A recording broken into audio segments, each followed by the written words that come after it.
Donald Trump spoke at the far-right conservative political action conference over the weekend where he repeated his lies about the 2020 election as Republicans panicked over an Alabama court ruling that put access to fertility treatments and IVF at risk. For more on this, it's time for a closer look.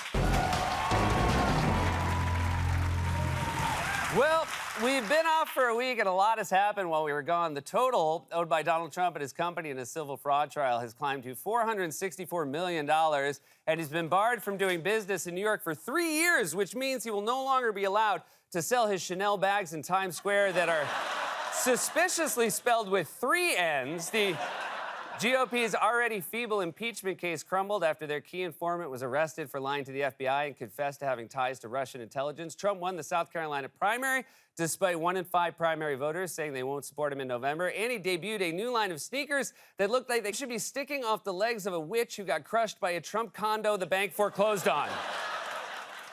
And yet Trump remains the likely GOP nominee for president, and that's a sign of something very unhealthy in our politics. Increasingly, it feels like the basic mechanisms of our democracy are breaking. Normally, in a healthy political system, when you're repeatedly rejected by voters, you respond to that feedback by moderating your positions to appeal to more people. Instead, we have a conservative movement whose leaders just keep doubling down and routinely say stuff like this. I always hear Republicans can't win. California, you can't win. I will tell you, if God came down and God was the vote checker, I believe we would win. If God does come down, I hope we give him a real job instead of vote checker, which is not an actual job title or an expression anyone else uses. Vote checker sounds like a job you give your little brother to keep him distracted.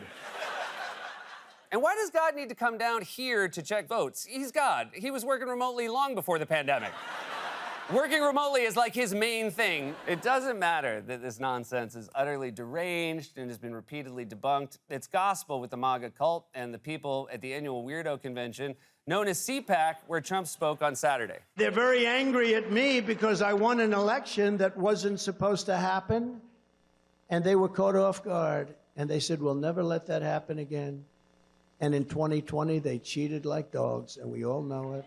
Why does he always talk about dogs as cheaters?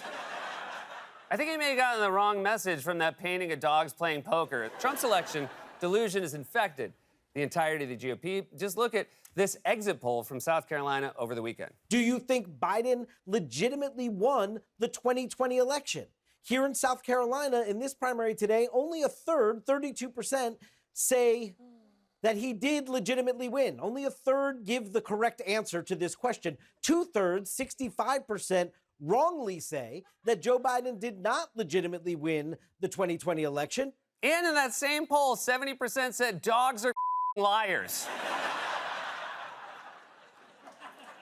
This is how detached from reality one of our 2 main political parties has become. No matter how squarely the facts stare them in the face, they double down on unhinged fantasy. And while we're on the subject, I just want to point out some Democrats seem to be learning the wrong lessons from this. Just because MAGA is a cult doesn't mean the left should be one too, but that seems to be exactly what some Democratic politicians want. The president is going to win here in Pennsylvania. And I've always believed that whoever wins Pennsylvania is going to be the next president as well too. And this is going to be, it's going to be difficult. And we all have to lean in on that. And we also have to start having, all kinds of Democrats criticizing the president too publicly. I don't understand why. I don't know what's in it for you to do that, whether you're just chasing clout or you want to make it in the news or anything like that. But if you're not willing to just support the president now and say these kinds of things, you might as well just get your MAGA hat because you now are helping Trump at this. No, that's not how it works. Criticizing or mocking our leaders is a healthy thing in a democracy. I mean, Joe Biden seems to be able to take a joke. We here at Late Night make jokes about him all the time, and I think if we ever invited him, he'd come on the show. Unfortunately, we have no way of knowing. The point is the GOP is fully committed to the delusion that Trump won in 2020, and that delusion has short-circuited the normal mechanisms of politics. In a healthy democracy, when one party keeps losing over and over, they would reevaluate and become less extreme. But if you could just keep telling yourself lies about why you lost, or that you never actually lost in the first place, then you never have to change to appeal to voters. That's why Trump keeps bragging about being responsible for overturning Roe v. Wade, despite the fact that it has repeatedly cost Republicans election after election. I'd like for you to reassure me that you can protect all life, every person's right to life, without compromise? So that's a great question. I appreciate it, too. You wouldn't be asking that question, even talking about the issue, because for 54 years they were trying to get Roe v. Wade terminated, and I did it, and I'm proud to have done it. He can't help himself. Even though he knows overturning Roe and outlawing abortion are massively unpopular, he still wants credit for doing it. If Trump farted at a party, he'd say, just so you know, that wasn't the dog. I did that, and if the dog tells you they did it, just remember, dogs are liars. Just look at the polling in South Carolina. The Dobbs ruling that overturned Roe after a decades-long push by Republicans has now led directly to a shock ruling from Alabama's conservative Supreme Court that put fertility clinics and IVF treatments at risk by declaring that all embryos are children. A first-of-its-kind ruling that puts in vitro fertilization in jeopardy for thousands of families. Alabama's Supreme Court says frozen embryos are children and would be protected under the state's Wrongful Death of a Minor Act. What Donald Trump brags about doing, the thing he is so proud of doing, opened the door to what we are witnessing in Alabama right now. Alabama's Supreme Court ruling literally cites the Dobbs decision, by my count, 15 times. The Alabama Supreme Court cited Dobbs repeatedly for the proposition that embryos are human beings with equal protection under the law. It just could not have happened if Trump had not appointed the 3 justices who led the way in overturning Roe v. Wade. Countdown to Trump immediately backing away from the thing he just bragged about. There's a good chance next time he's asked about IVF, he's going to pull a Homer Simpson meme. So the conservative Alabama Supreme Court repeatedly cited the Dobbs decision overturning Roe v. Wade in its own decision declaring that all embryos are children. And yet there are some Republicans and right-wing pundits claiming that actually this ruling has nothing to do with Dobbs, and Republicans have no intention of banning IVF.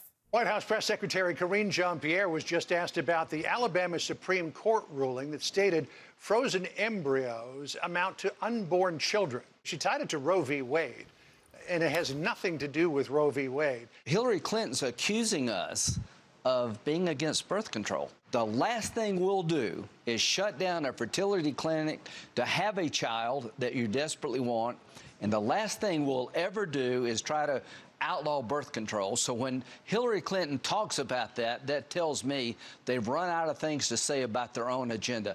It's BS, and it's not going to work. That's what I said to Hillary, and that's what I said to my Meemaw when she asked me to scratch her back because her arthritis pills make her skin dry. Your excuses are BS, and they're not going to work. Just use that back scratcher I got you for Christmas, you old bat. I don't care if you got frozen shoulder. Use your other hand. Also, come on, Lindsay, wear a tie. You're on TV.